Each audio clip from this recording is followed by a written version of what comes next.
This is Mamudu Gajaga, and thank you very much for joining us with QTV News. First, the main local, business and international news headlines.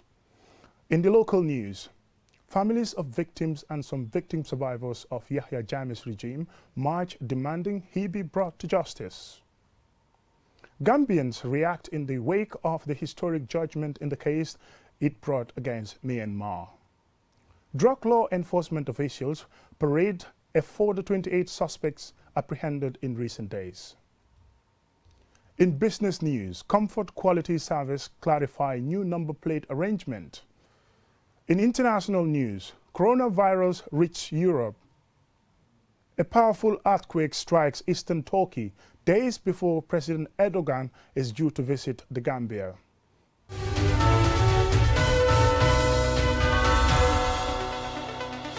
Welcome and thanks for joining us. Now to the local news in detail. Families and victims of human rights violations under ex-President Yahya Jammeh's rule held a march past on Saturday demanding the former president's prosecution. As Ansumana Esonyasi reports, the victims handed a petition to government through the spokesperson Ibrahim Sankare. What do we want? Justice. When do we want it? When do we want it? The march was organized by the Victims Center and civil society organizations. Saturday's march came in the wake of a protest last week by supporters of the former president Yahya Jammeh, who demanded that regional and international bodies who led negotiations for his exit from the presidency to respect a pact they allegedly signed with Jammeh for his return to the country. Families and victims of human rights violations gathered at Westfield wearing T-shirts with victims' photos and placards bearing slogans such as Jammeh to Justice, marched to the Alliance Franco along Kairaba Avenue, where they delivered messages of defiance and urged the government to intensify efforts for Jammeh's prosecution. Joined by political party leaders and heads of international and local NGOs, the crowd chanted, "We need justice."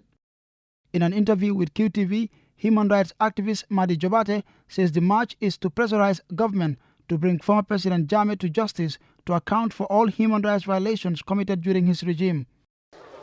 When the Justice Minister said John Jammeh would be arrested and prosecuted, then that is the basis for an arrest warrant, for an indictment.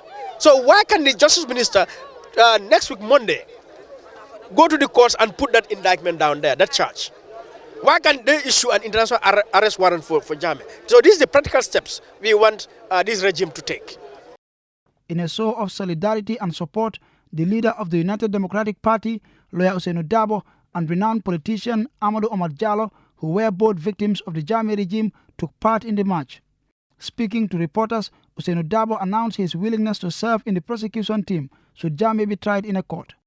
And in a rather dramatic move, Oje Jallow retracted his previously stated decision to forgive Jammeh and all those who participated in his torture while he was in custody, telling journalists he changed his mind following comments made by APRC executives during last week's protest. Dr. Amadou Skate Jane, one-time information minister under Jammeh, who was accused of treason and detained in Communicado for over 10 months in 2011 after he criticized the regime, says Jammeh should be tried for his crimes. What galvanized us to this action is the recent rally held by the APRC, essentially denying that atrocities had been committed during Jammeh's era and also calling for his return here as a free man. And that's why we are coming here to make sure that the international community, the Gambian government knows that that will not happen here. We will not sit idly by to see even groups denying the atrocities or calling for his return. In a petition read on behalf of the victims and handed over to the government spokesperson Ibrahim Sankare, the chairman of the Gambia Center for Victims of Human Rights Violations, Sirif Kijera, made 5 demands. Among the 5 is that the Gambia government should impose a ban or suspend the APRC party until the ongoing TRRC is concluded. Also, that government should condemn any threats towards the victims and take appropriate legal measures.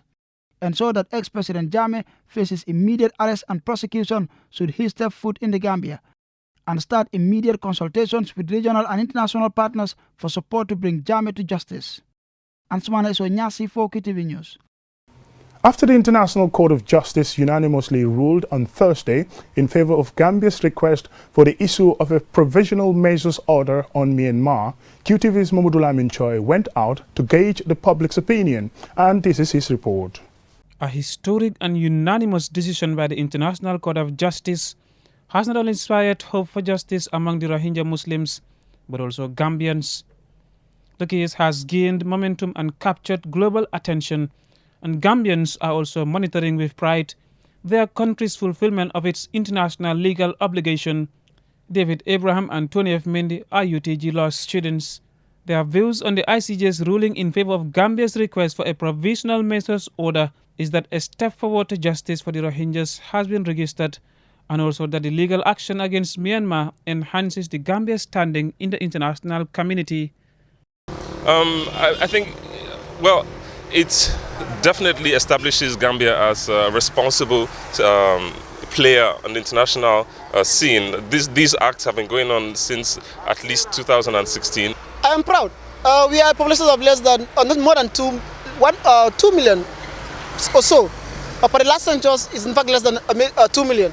And that's great. And that shows that Gambia still is a nation to reckon and that we have a voice when it comes to international level. The World Court decision is described by Gambians as another milestone in their country's history, after even big nations failed to take actions to take Myanmar to task for its crimes against the Rohingya Muslims. Seth Matijau, a political science lecturer at the University of the Gambia, believes that the Gambia has once again stood up for what it is known for. It is a collective responsibility, small or big countries, to stand and defend human rights wherever the violations take place. And I think we are playing our part, we are playing our role in that process. And I think we have been known historically, politically, generally for standing up for human rights, despite what has happened in our own context. But our country has been built on that.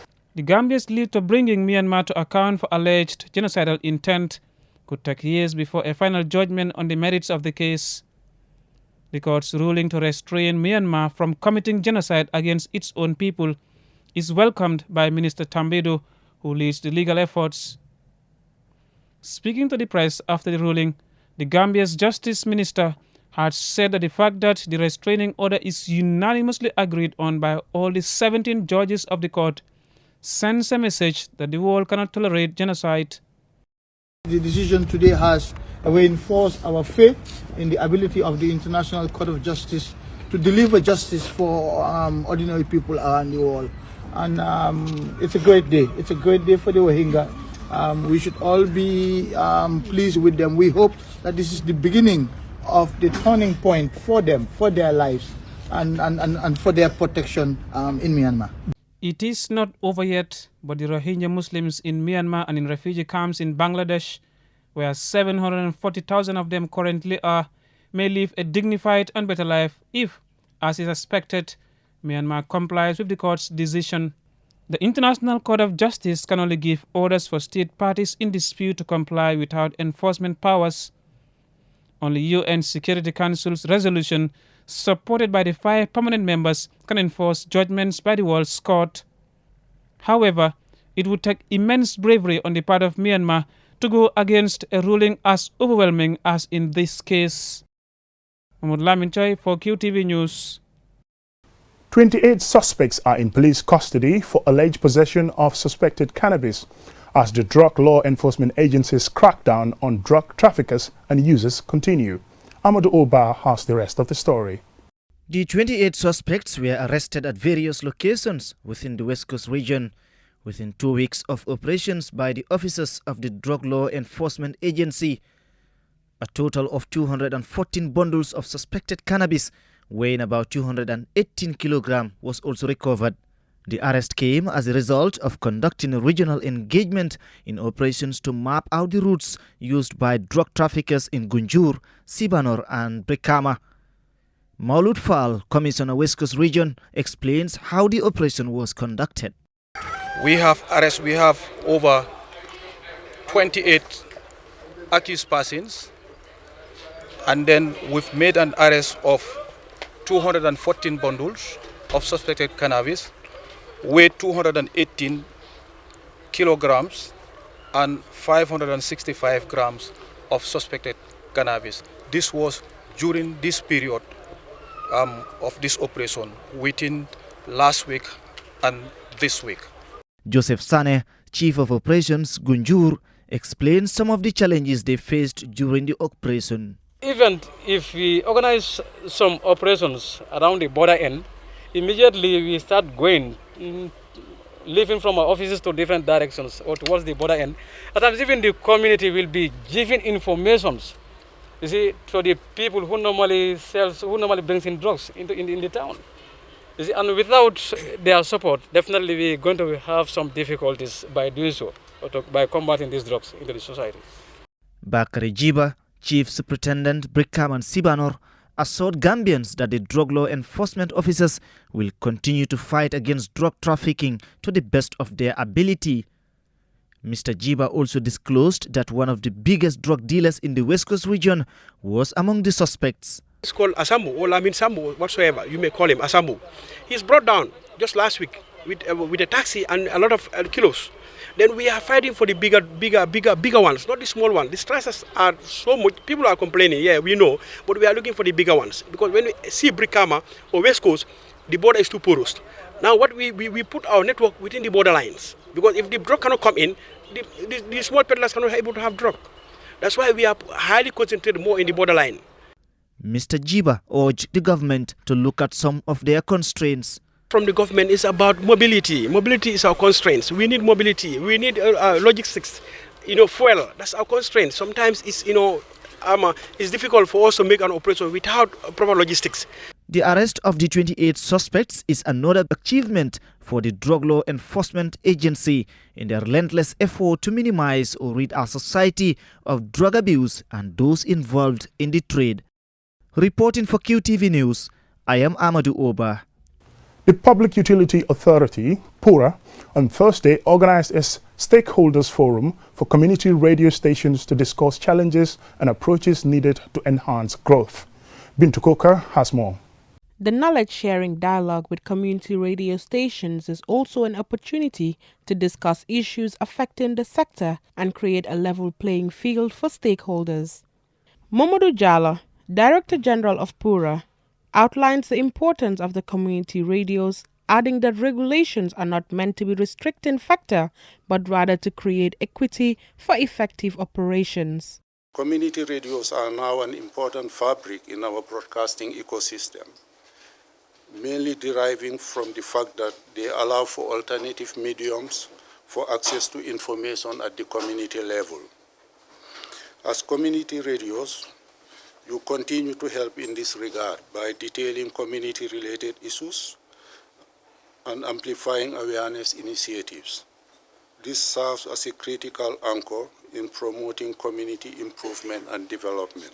Aliu Ngom, the chairman of PURA Board of Directors, spoke about PURA's role, which includes making sure that there is growth and expansion in the broadcast field.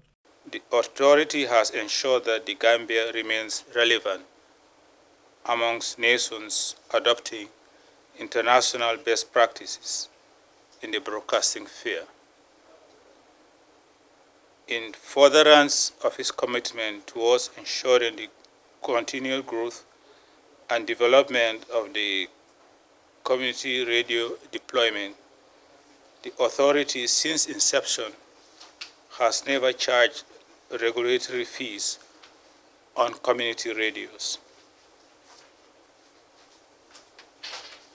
We cannot deny the fact that community radios have the potential of promoting seamless communication within their various communities' reach.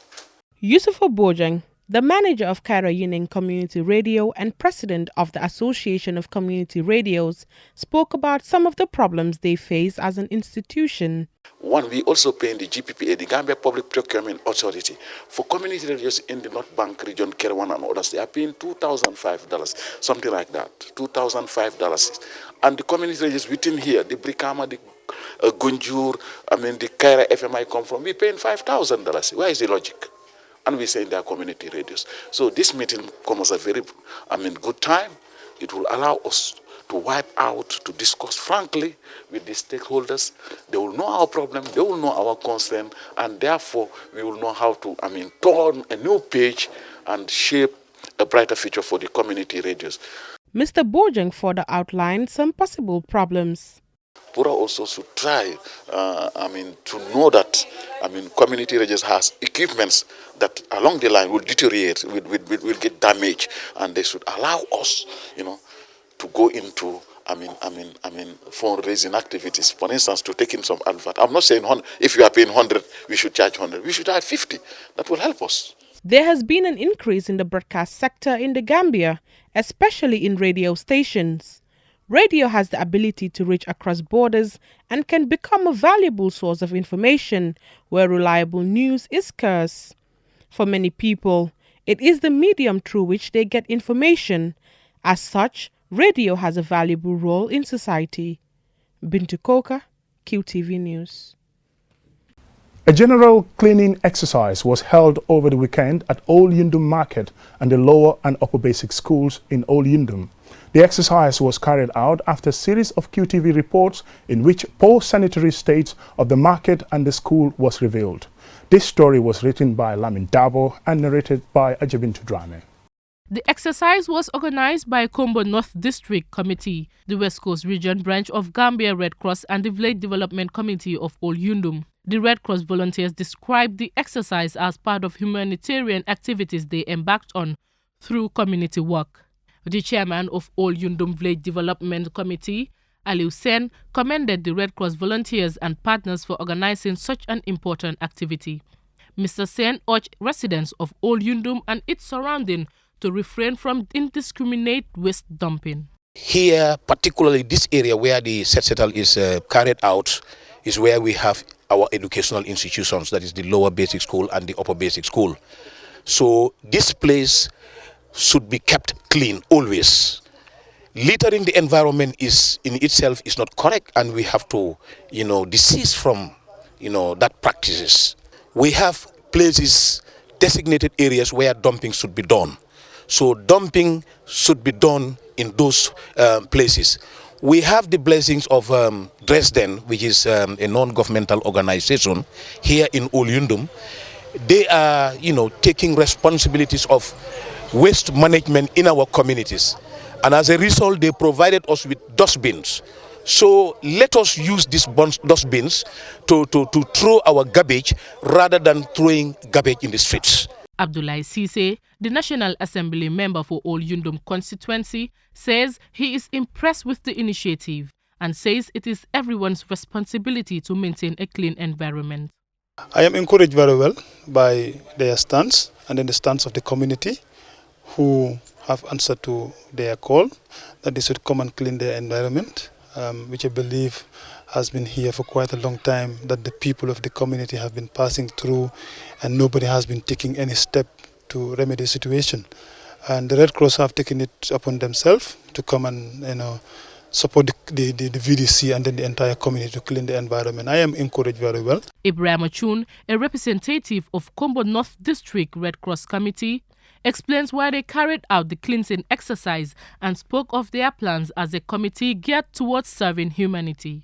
There were days that our brothers and sisters in the school, the upper basics and the lower basic school, could not go to school because of the dust, because the place was very dirty.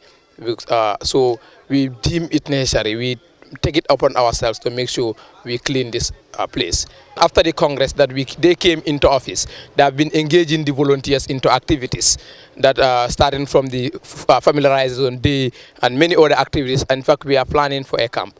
We have an action plan, and in this action plan, we should hold a major cleaning exercise in a major center within Commonwealth, and this is the first of its kind, and we hope to continue with other initiatives. Apart from the capacity building trainings that we are having a lot of activities as far as Red Cross is concerned. The new executive committee of Kombo North District Red Cross promised to contribute to national development by serving the people and engage in community work. Ajibintu Drame, QTV News. We will now go with a short commercial break, and when we return, what to expect from the new Gambia number plates and about a powerful earthquake which has hit eastern Turkey just days before that country's president is due to visit the Gambia. Join us after the break for these stories and more. QCell is at it again with its brand new free mobile app. Oh yes! Now you can access the wonderful world of QCell with the new app and get all your favorite services on the app. There's no need to remember any codes. Fantastic! No more codes. And even better, with the new app, you can live stream QTV and listen to Q Radio on your phone anywhere, anytime. Yes! Listen to Q Radio Live, purchase your Q Power tokens, use your Q Money wallet, and do much more, all for free on the app. Go now and download the app for free from Play Store or the App Store. And you can get 30 days free QTV streaming once you download the app. It's unbelievable. Yeah, that's because it's QCell, the network you trust for great things. QCell, a decade of innovation. A lifetime of trust.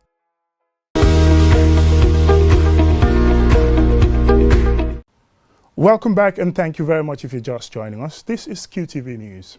And now to business news. Comfort Quality Services clarify new number plate arrangements. Comfort Quality Services Limited, in collaboration with the Gambia Police Force and the Ministry of Trade on Thursday, organized a press conference to inform the public about its new number plate and the electronic vehicle management system. Mamadou Lamin Choi has the rest of the story.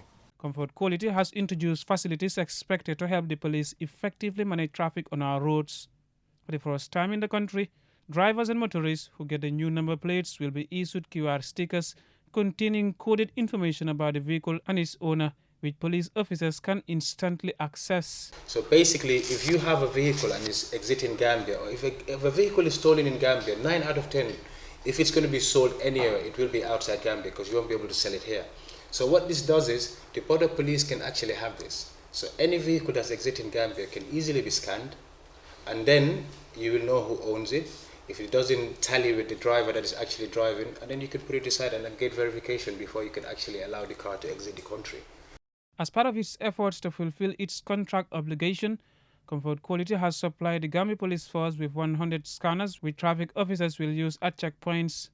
With the QR stickers on vehicle windscreens, theft and traffic-related crimes can easily be detected. The police officers are having issues with a particular number plate. Somebody hits and run, and somebody recognizes the number plate, and that person, the police officers come to us to fetch that particular details of that particular person.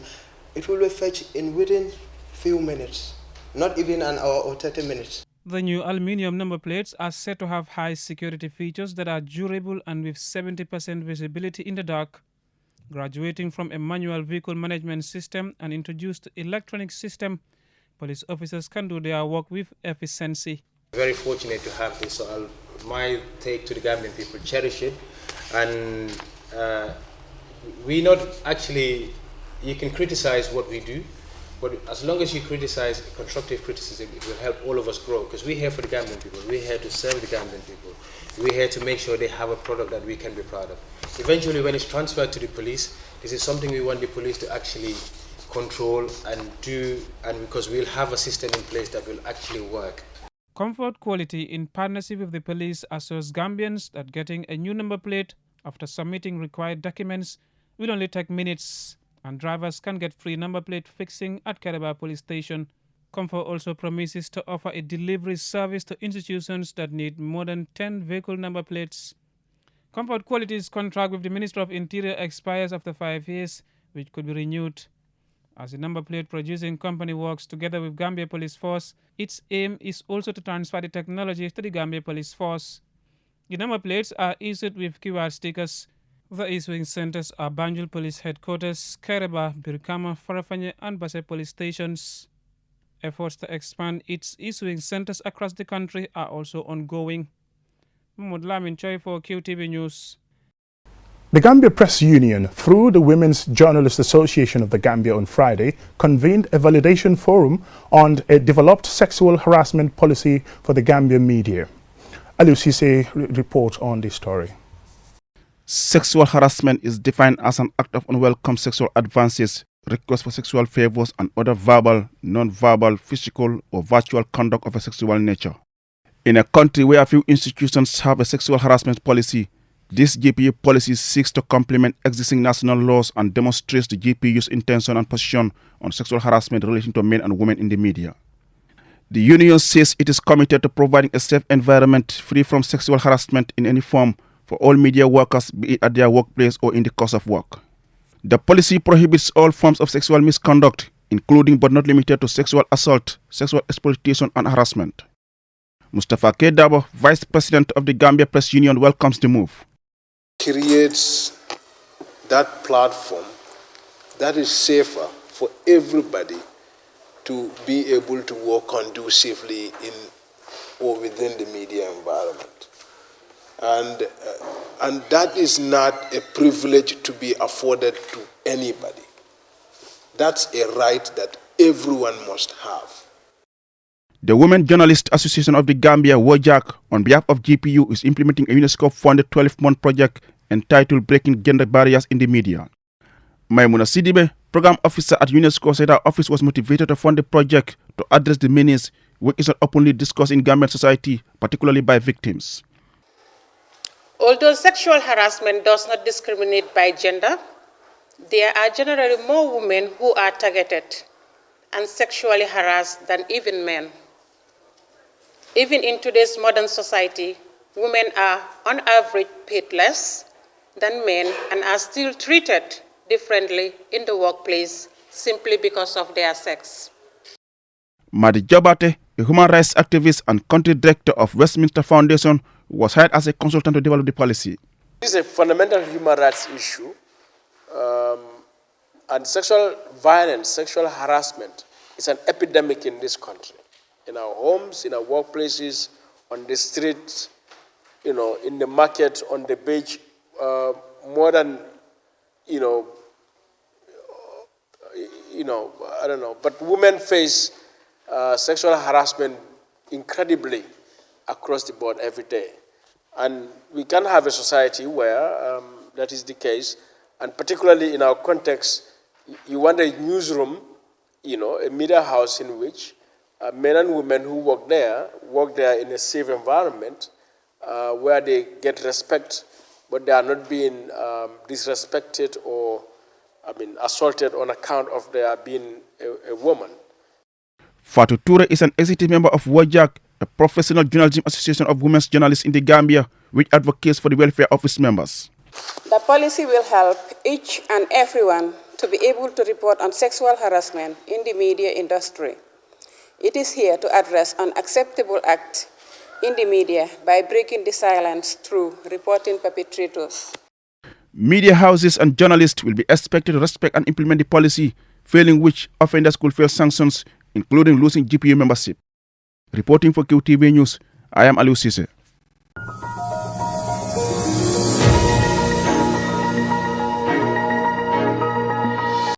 In international news, coronavirus reached Europe.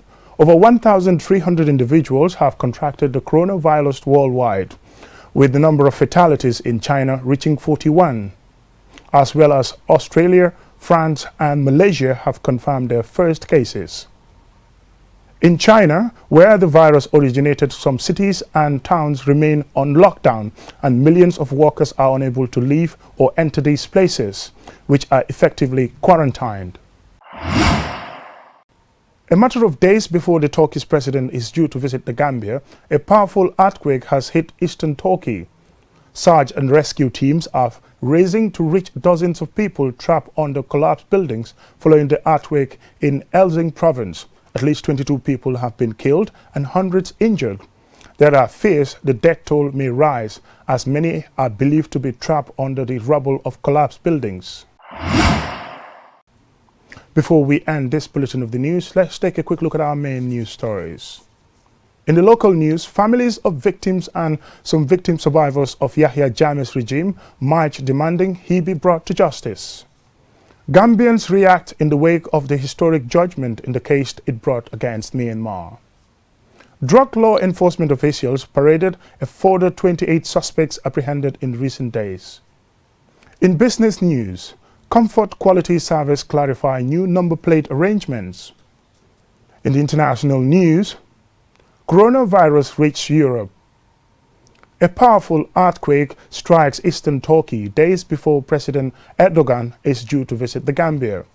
That's all we have for you in this bulletin of the news. Thank you very much for watching, but don't forget to join us at 10 for another bulletin.